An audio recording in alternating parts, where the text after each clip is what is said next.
उदयपुर के जंगल में एक शेरनी अपने 2 छोटे बच्चों के साथ रहती थी। वो तीनों बहुत खुश थे। एक दिन उनके छोटे परिवार पर ग्रहण लग गया। कुछ शिकारी उस वन में आए और उन्होंने शेरनी के बच्चों को अपने जाल में फंसाने की कोशिश की। शेरनी ने अपने बच्चों को बचाने के लिए जान की बाजी लगा दी, लेकिन वो सफल ना हो पाया। शेरनी ने अपनी जान गंवा दी और उसके एक बच्चे को शिकारी पकड़कर ले गए।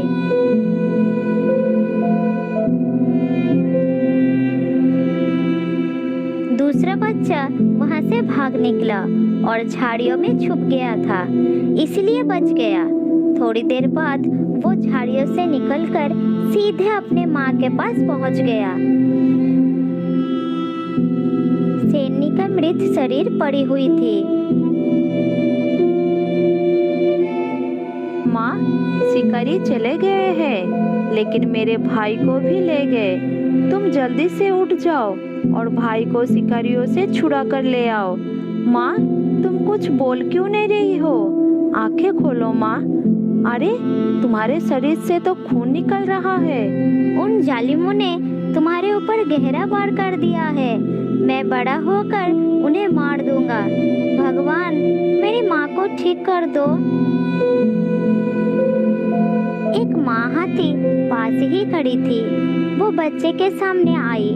उसे शेरनी के बच्चे पर बहुत दया आ रही थी। वो जानती थी कि शेरनी अब कभी नहीं बोल पाएगी। उसके प्राण निकल चुके थे। शेरनी का बच्चा फिर भी आस लगा के बैठा हुआ था। तब माँ हाथी बोली, बच्चे, इधर मेरे पास आओ। तुम्हें बड़ी भूख लगी होगी। रो मत मेरे बच्चे, कुछ खाना खा लो। देखो ना, माँ आंखें खोल नहीं रही है, मुझसे कुछ नहीं बोल रही है। आप मेरी माँ को ठीक कर दो। मेरे बच्चे, अभी भालू मामा आने वाले हैं। वो इनको ठीक कर देंगे। तुम्हें भूख लगी है, आओ दूध पी लो। माँ हाथी उस शेरनी के बच्चे को अपने साथ ले लिया। उसे रास्ते में भालू मिल गया।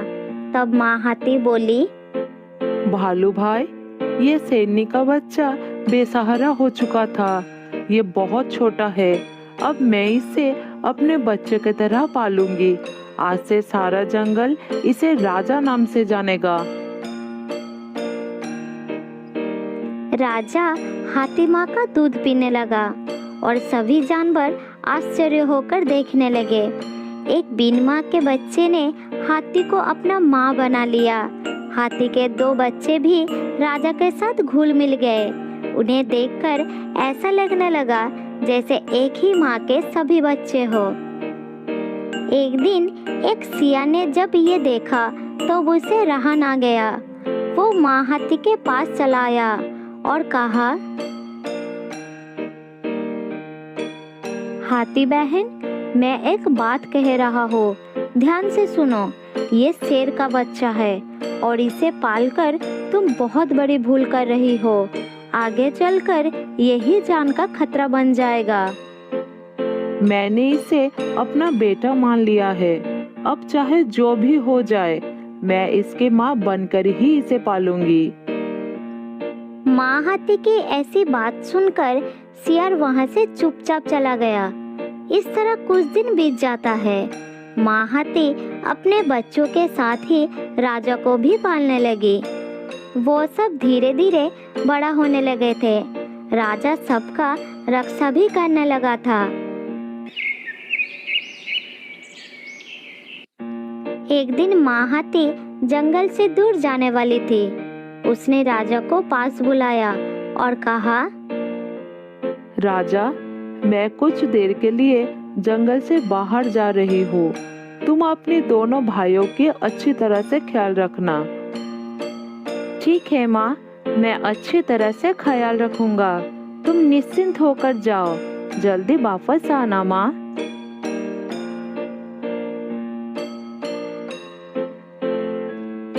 माँ हाथी चली गई और राजा के साथ हाथी के दोनों बच्चे खेलने लगे। हाथी का छोटा बच्चा बहुत नटखट था। वो अचानक घूमते घूमते बहुत दूर चला गया।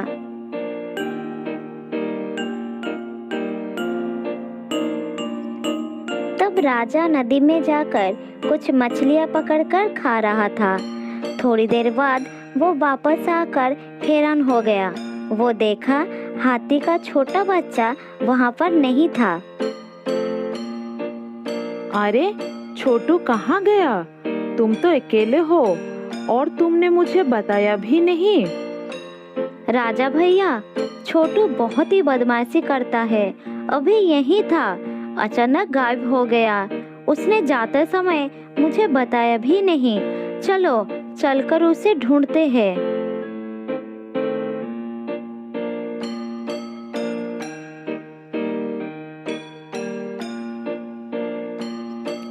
राजा और माँ हाथी के बड़े बच्चे मिलकर छोटू को ढूंढने निकल पड़े, लेकिन उसका कहीं भी पता नहीं चला।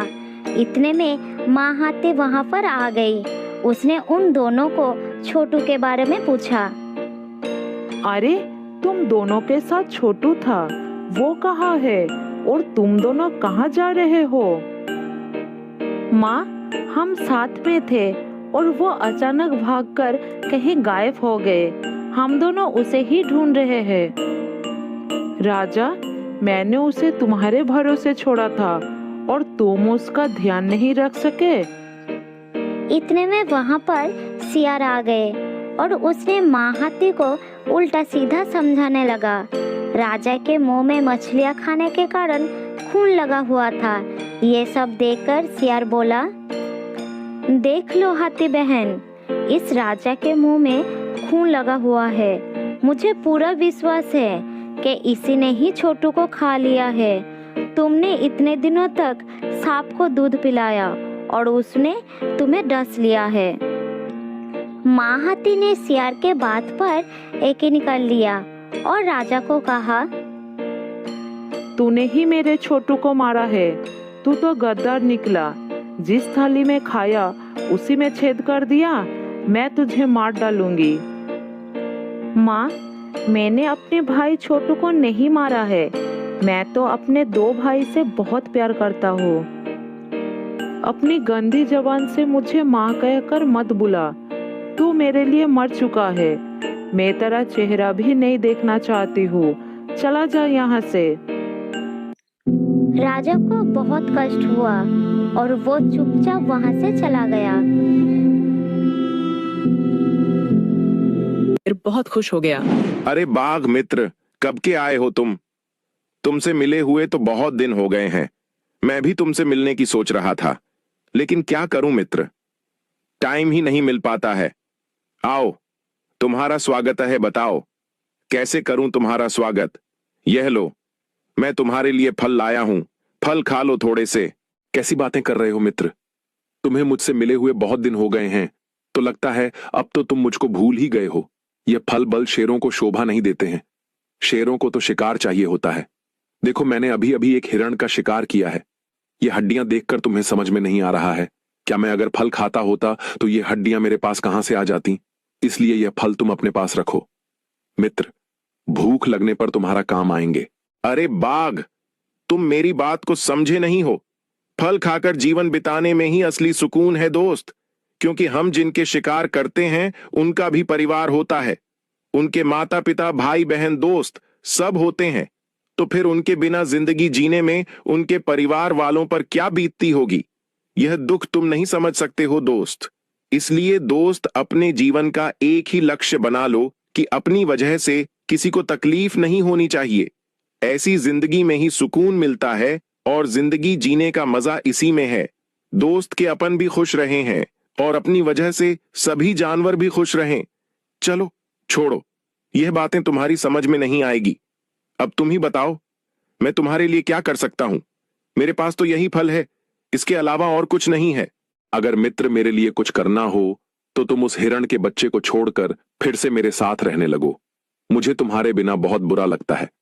सोचो, हम कितने अच्छे रहते थे। हम दोनों मिलजुल कर शिकार करते थे, हमेशा साथ रहते थे। कितनी गहरी दोस्ती थी हमारी।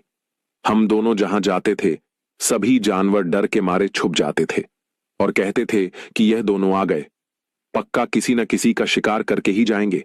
क्या हम पहले जैसे नहीं बन सकते? ठीक है मित्र, अब तुम मेरी बात का जवाब भी नहीं दे सकते हो।